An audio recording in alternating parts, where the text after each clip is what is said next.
Afternoon was falling on Coruscant when Anakin walked through the temple corridors, his heart heavy with the same dreams that haunted him. He entered the smaller chamber and found Yoda at the window, standing silently for a few moments before speaking. "Master, I have seen bad things, a future that hurts me every night," he said, trying to sound firm. "Visions you have, deceiving they may be, in motion the future is," Yoda replied calmly. Anakin nodded, explained that the fear of losing someone consumed him, and asked for guidance without beating around the bush. "Fear of loss to attachment leads, and attachment to suffering leads," said Yoda, placing his staff on the floor. Anakin tried to summarize the state he was in, avoiding repeating every line of dialogue so as not to get caught up in complaints. "Train mind to let go, you must. What you fear to lose, let pass like wind," advised Yoda, bluntly. The knight asked for honest solutions within the code, without obscure shortcuts that come at a high price. "Shortcuts to power, high price they charge. Long way, safe you keep," said the master calmly. The conversation continued along the lines he already knew. Discipline, vigilance of thoughts, courage without control. Anakin agreed, but felt that he was still hiding more than he was saying, and that the silence burned inside him. Yoda walked in short circles, sensing the weight the young man carried and not pushing him beyond what was necessary. "If mind cannot quiet, seek help you must," he advised, looking up. Anakin lowered his eyes, saying he feared what might happen and that he needed to learn to accept limits. "Accept is not abandon. Courage with wisdom walks," Yoda replied, firm and gentle. There was a brief silence, one of those that changed the course of things without fanfare or rhetoric. Anakin turned toward the door, determined to meditate and return later, with a lighter head. It was at that moment, as he was about to leave the room, that a bluish sparkle appeared near the columns. The shape of a tall, calm man took shape, and time seemed to hold its breath. "Master, Qui-Gon?" whispered Anakin, feeling his legs waver as he recognized the one who had freed him from the sands. The ghost smiled gently, and Anakin's eyes filled with tears and memories. "Anakin, listen to the Force and the honesty it demands now," said Qui-Gon with peace and urgency. "Old friend, in the Force return. Welcome you are," said Yoda, bowing his head in ancient respect. Anakin took 2 shaky steps and stopped before the master who had believed in him when everything seemed impossible. "I thought I would never see you again. I thought I was alone," he confessed, his voice breaking. "You never were, and you are not. What gnaws at you loses strength when it is spoken here and now," said Qui-Gon. "Tell the truth.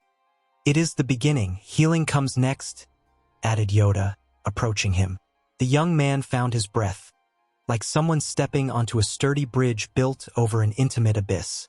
"Tell us everything, Anakin. No shadows, no halves, no fear of our gaze," Qui-Gon asked. He began with the oldest wound, the one that had been gnawing at him in silence since Tatooine and that he had avoided facing. "When I found my mother among the Tuscans, I lost her in my arms, and rage took hold of me without measure," he said. "I destroyed the entire village. I did not distinguish between the innocent.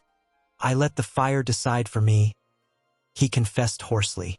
"Revenge, blade that returns. Bleeds the one who wields it first," said Yoda, without raising his voice. "Accepting this transforms guilt into vigilance, and vigilance into choice," added Qui-Gon, seriously. Anakin closed his eyes for a moment and opened them, determined to hide nothing more. He then faced the recent memory that had haunted him since the Chancellor's rescue. "I fought Dooku. He fell to his knees, unarmed, and the Chancellor ordered me to kill him," he said.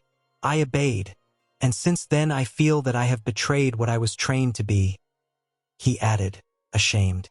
"Execute, surrendered. Jedi does not do. Unjust order. Refuse, must," replied Yoda gravely.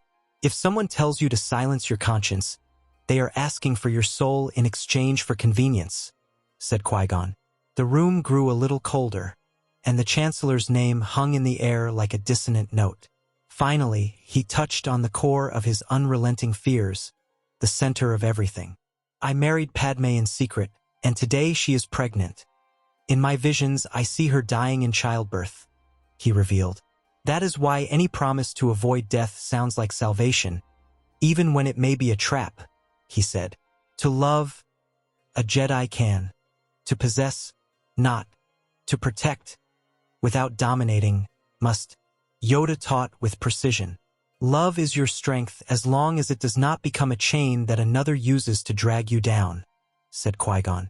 Anakin nodded, feeling the truth organize the chaos around a possible center.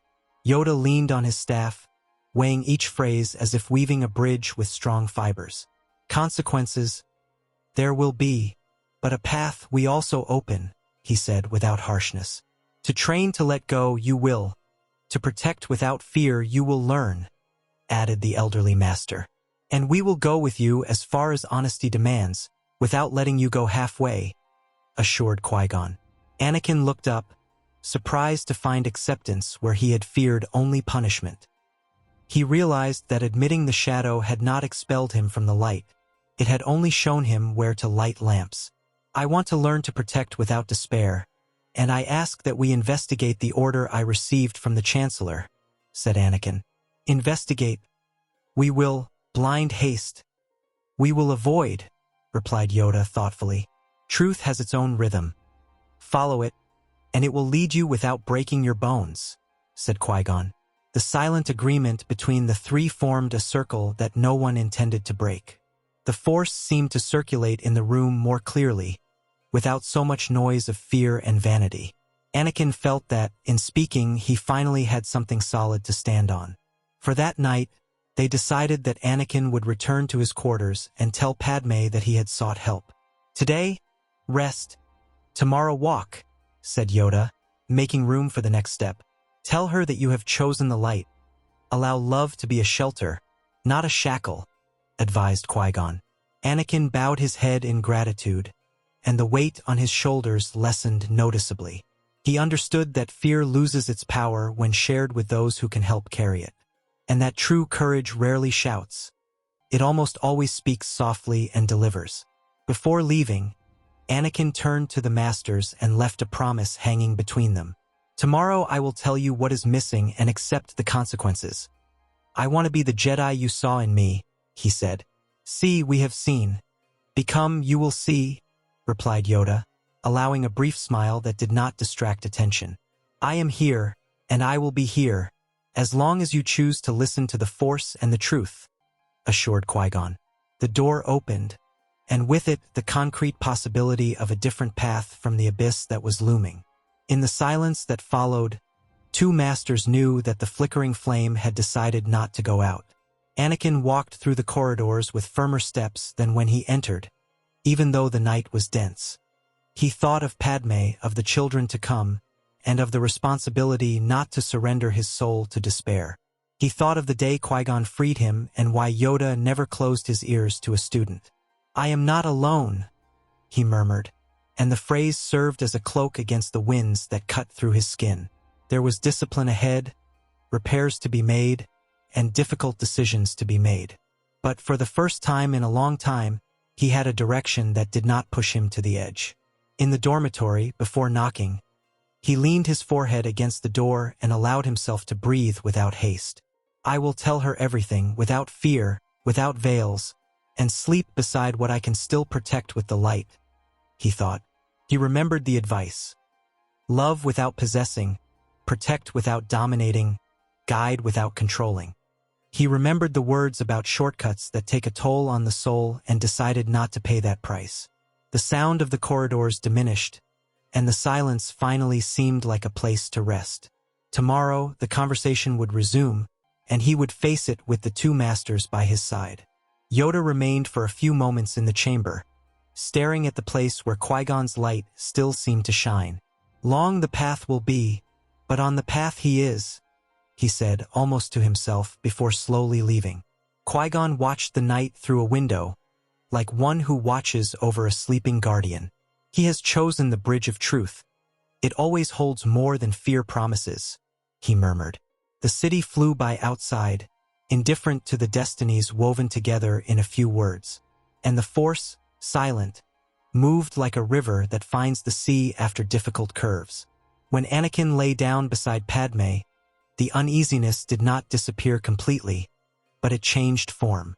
She heard him say that he had asked for help and held his hand, as if sealing an ancient treaty. "Thank you for coming back to me with the truth," she whispered, and the room seemed larger, more livable. He felt that if he were to fall, he would fall forward, in the right direction, ready to get up. Outside, Coruscant rumbled like a tireless machine, but there, time slowed down. And in the dawn that was coming, the decision made sustained the sleep of 2 and the future of 3. Yoda remained silent for a few moments after hearing everything from Anakin. The elderly master leaned his staff on the ground and looked directly into the young knight's eyes, as if weighing each word before speaking. "Now, greater responsibility you have. With Padme and the children to come, commitment first is." Anakin, still shaken by the revelations, took a deep breath, absorbing the meaning of the sentence. "You mean I should leave her out of Coruscant?" he asked, seeking confirmation that he had understood correctly. Yoda nodded slightly. "Away from the fervor, mind and heart you will protect. Naboo. The right place to start it is." The master's tone left no room for objection, but it also carried no condemnation, only clear guidance. Anakin remained silent, pondering. He had spent years running from one system to another, always at the center of crises, and now the proposal was simply to leave for a peaceful planet. "What about the war? What about the council?" he asked, his sense of duty still speaking louder. Yoda tilted his head. "Serve you can, but a broken Jedi serves no purpose." The word struck a chord, for he knew he was wearing himself out every day on Coruscant, and that this would not help him protect anyone. Beside him, Qui-Gon watched silently, with a slight smile, as if he knew that this pause could save not only Padme's life, but also Anakin's soul. Upon returning to their quarters, Anakin found Padme at the window, gazing at the city skyline. "We have to go to Naboo," he said bluntly. Padme turned, surprised, and her face immediately lit up. "Are you serious? That's all I wanted to hear." He nodded, and she stepped forward to embrace him. "Yoda thinks we'll be safe there, and I think so too." It was the first time in a long time that he had made a decision with her well-being in mind before his own pride. The embrace they shared at that moment carried a silent relief, as if they both realized that this choice could change everything. The preparations were quick. The council organized a small ship and a route that would not attract attention, ensuring that few knew of their departure. Anakin chose to take only the essentials, leaving weapons and heavy armor behind, as if each piece left behind was also a weight lifted from his shoulders. Padme, as she packed a few clothes, felt her heart racing not out of fear, but out of anticipation. "It's been so long since I've breathed the air of the fields of Theed," she commented, and Anakin smiled as he imagined the lakes and gardens she had so often described. For a moment, he envisioned a future in which they could walk those hills with their children without worrying about the shadow of war. The takeoff happened under the cover of night, with the city lights receding behind them like a sea of artificial stars. Anakin, in the seat next to Padme, kept his hand on hers throughout the initial journey. There was no rush to speak. Their mutual presence was enough. "You're calmer," she observed, noticing that his gaze was less heavy. "It's because, for the first time in a long time, I feel like I'm doing the right thing for us," he replied. Qui-Gon, invisible to her but present to Anakin, remained nearby, like a silent guardian. When Naboo came into view, the contrast with Coruscant was almost overwhelming. The soft colors of dawn reflected on the lakes, and the green of the hills stretched as far as the eye could see. Padme sighed, and her eyes sparkled as they had in her youth. "We're home," she said, and Anakin couldn't help but smile slightly when he saw how that place brought life back to her face. The landing was smooth, greeted by a few guards and trusted friends. There were no speeches or ceremonies, just discreet hugs and knowing smiles. the kind of welcome that conveys more security than any fortress. The first night was spent at Padme's family home, a large house surrounded by gardens and overlooking a tranquil lake. Anakin walked along the veranda, feeling the clean air and gentle breeze, sensations he hadn't experienced in a long time. Padme accompanied him, holding his hand. Here there is no Senate, no holograms calling for missions. Just us.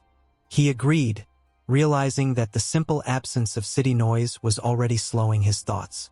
For the first time in months, he allowed himself to imagine the arrival of his children without the constant shadow of fear. In the days that followed, their routine changed completely. Anakin spent hours walking with Padme through the gardens, or sitting by the lake talking about the future. The nightmares began to fade, and even when they came, they no longer had the same suffocating weight. Padme noticed this and was even more grateful to Yoda for insisting on this change. "You seem like the Anakin I knew before the war," she said one morning. He smiled, remembering that perhaps there was still time to rescue who he really was. The afternoons were marked by simple moments: outdoor meals, visits to nearby fields, and conversations with Padme's old acquaintances. Anakin, accustomed to constant pressure and adrenaline, began to appreciate the silence and slow pace of life on Naboo. "Here, I feel that the Force is different, more peaceful," he commented once, as he watched the waters reflecting the sky. "Perhaps it is you who is different," Padme replied, smiling. These small exchanges were like bricks rebuilding something he thought he had lost forever. Despite the tranquility, Anakin remained alert. He spent part of his time meditating and training in emotional control techniques that Yoda had recommended before his departure. Qui-Gon, when he appeared, reinforced the importance of using that time not as an escape, but as preparation. "Peace is not the absence of battle, Anakin. It is the clarity to choose which battle is worth fighting," said the Master. The young knight absorbed these lessons with the seriousness of one who knew that the storm had not yet passed. Padme, meanwhile, blossomed with each passing day. Without the weight of politics and far from the pressure of the capital, she regained the energy that pregnancy demanded. Anakin accompanied her to local medical appointments, always attentive and present, something that made her visibly happier. "You here now is all I need," she said one afternoon as they walked through the countryside. Those words echoed in his mind like a silent oath. Never again let her feel alone in the face of any danger. With each sunset, Anakin felt less of an urgency to return to Coruscant. He understood that this time on Naboo was more than a rest. It was a rebuilding. Yoda was right. Away from the turmoil, he could regroup and strengthen the bonds that really mattered. And so, between peaceful days and starry nights, the Jedi Knight rediscovered not only his balance, but also the essence of why he had chosen to fight. Not for power, not for glory, but for those he loved. Back on Coruscant, Yoda walked slowly through the corridors of the temple toward the council chamber, where Obi-Wan and Mace Windu were already waiting for him. The atmosphere was heavy, as if everyone sensed that this meeting would change the course of the war. As soon as he entered, Yoda sat down and leaned his staff on the floor, looking at the two masters. "Talk we need about Dooku." And what Anakin said. Obi-Wan, visibly alert, leaned forward. "He said the Chancellor ordered the execution? That's not only against the Jedi Code. It's against all the principles of the Republic."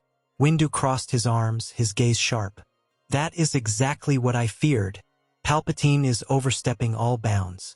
Silence fell for a few seconds, broken only by the faint sound of the wind passing through the tall windows. Yoda closed his eyes for a moment, as if confirming within himself the gravity of what he was about to say.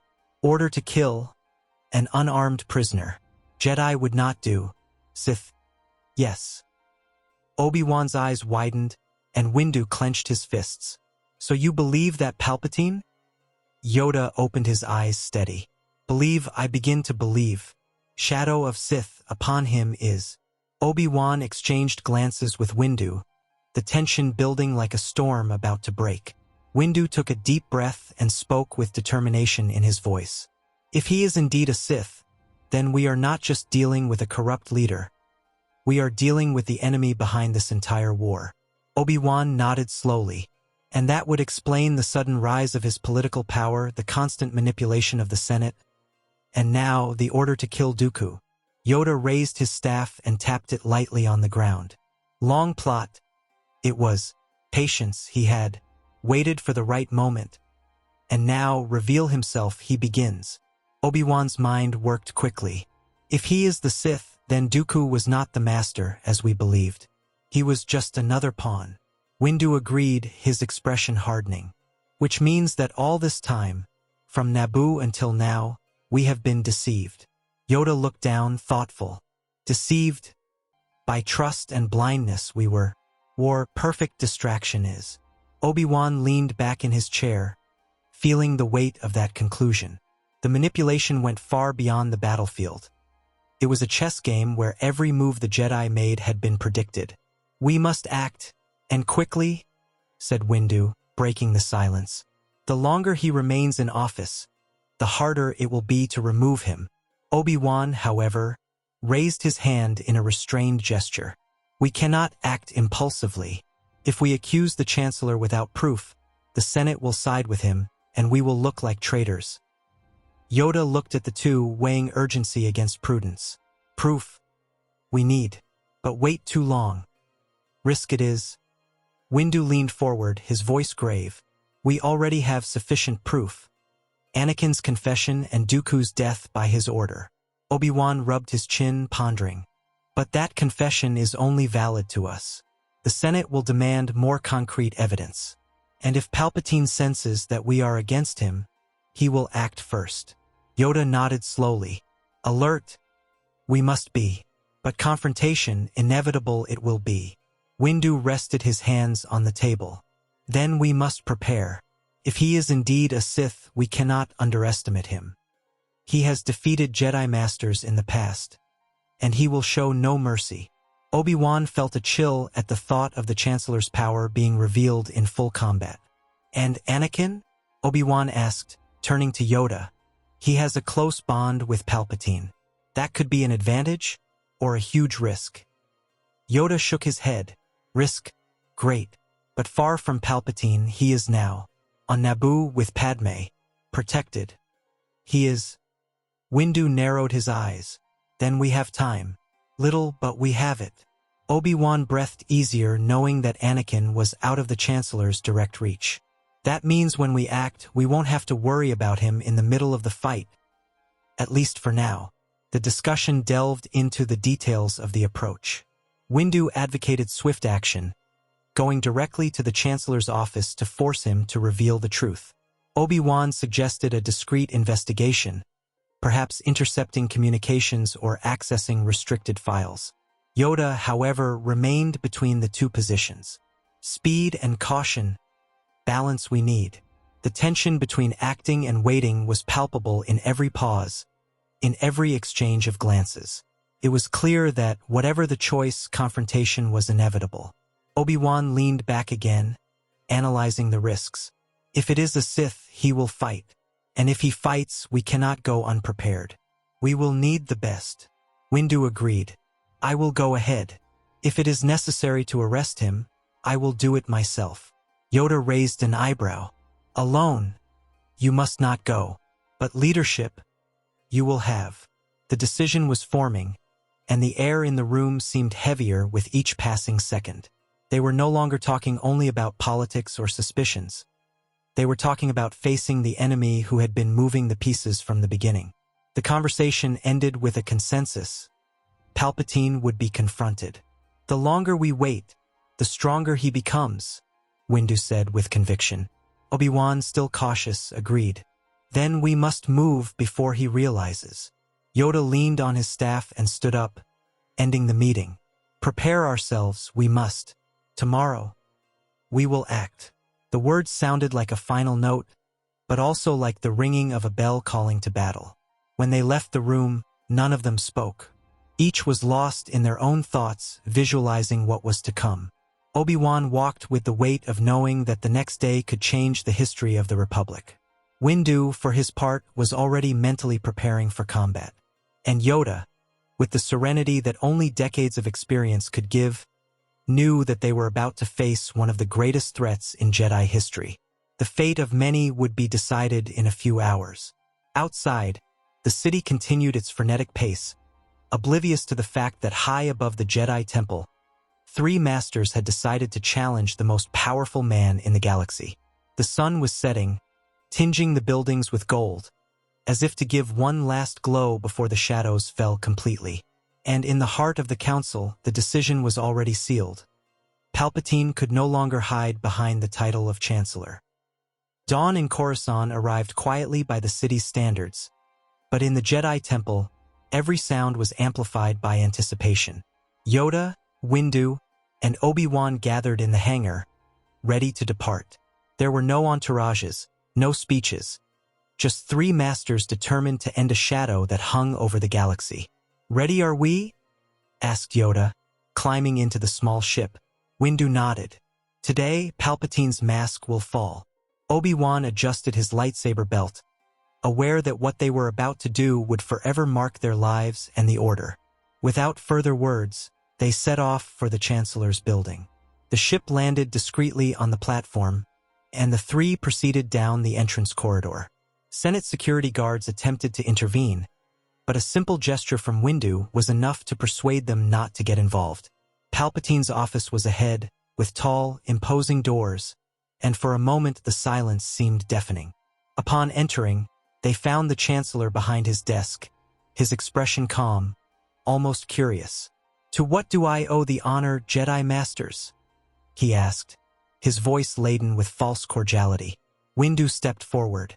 "We are here to arrest you, Chancellor, or should I say Sith Lord?" A slow smile formed on Palpatine's face, and his voice took on a dark tone. "So, you finally found out." In a sudden movement, a red saber appeared in his hand, illuminating the room with a menacing glow. Obi-Wan and Yoda stepped back slightly, making room for Windu, who took the first step in the fight. "Today, this ends," said the Master, activating his purple saber and advancing. The sound of blows filled the room, with the blades colliding in a deadly dance. Palpatine was fast, faster than many would believe possible, and each thrust was loaded with hatred and precision. Obi-Wan and Yoda watched intently, ready to intervene if necessary, but respecting Windu's decision to conduct the duel. The combat spread throughout the office, destroying furniture and cutting through columns. Palpatine launched lightning strikes, but Windu managed to parry them, advancing little by little. "You are weak, Jedi," taunted the Sith, trying to undermine his opponent's confidence. "I am stronger than you will ever be," replied Windu, and with a precise spin, he disarmed Palpatine, who fell to his knees, gasping for breath. Windu held his saber close to his enemy's neck, his breathing controlled. "You are under arrest," he declared, maintaining his firm stance. But before he could order the arrest, a distinct sound filled the room, the crackling of another saber igniting. Yoda's green blade cut through the air with a cold glow, and in one swift, precise movement, severed Palpatine's head. The body fell lifeless, and the silence that followed was heavy and definitive. Yoda turned off his lightsaber and spoke, looking at the other two. Too dangerous to be left alive, he was. The weight of those words hung in the air, but there was no regret in the Master's faces. Obi-Wan approached and looked at the body, aware that this was the true face of the enemy who had manipulated them for years. "The war is not over yet, but the deepest shadow has dissipated," he commented, and Windu nodded. "The era of the Sith ends here," added Yoda, with a firmness that echoed throughout the room. The decision had been difficult but necessary. The threat that had been eating away at the Republic from within had been eliminated. Meanwhile, on Naboo, Anakin sensed something change in the Force. He was sitting with Padme by the lake when a feeling of relief washed over him. "What is it?" she asked, noticing the change in his expression. "It's as if a weight has been lifted," he replied, looking at the horizon. A few hours later, an official message from the Council confirmed it. Palpatine was dead, and the Republic was entering a new chapter. Anakin returned to Coruscant weeks later, accompanied by Padme and newborns Luke and Leia. The reception at the temple was warm, and Yoda was waiting for him at the entrance. "Back you are. Much has changed, but more will change with you here." Anakin knelt, moved.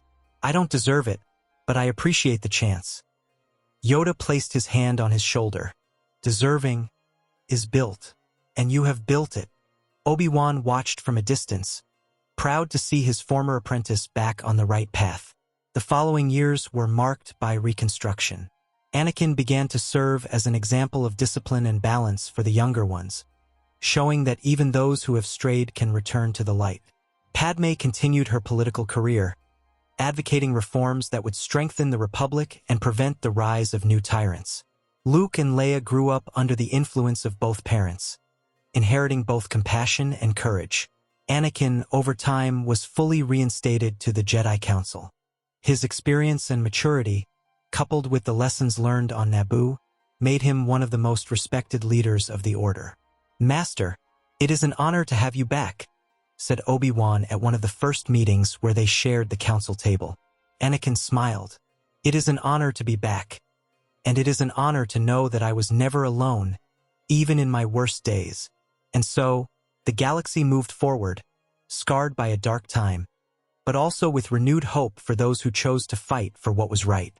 The era of the Sith was over, and a new generation of Jedi rose, guided by masters who knew that true strength did not come from fear, but from truth and courage. And at the center of this new era was Anakin Skywalker, the man who decided to tell the truth, and in doing so changed the fate of everyone.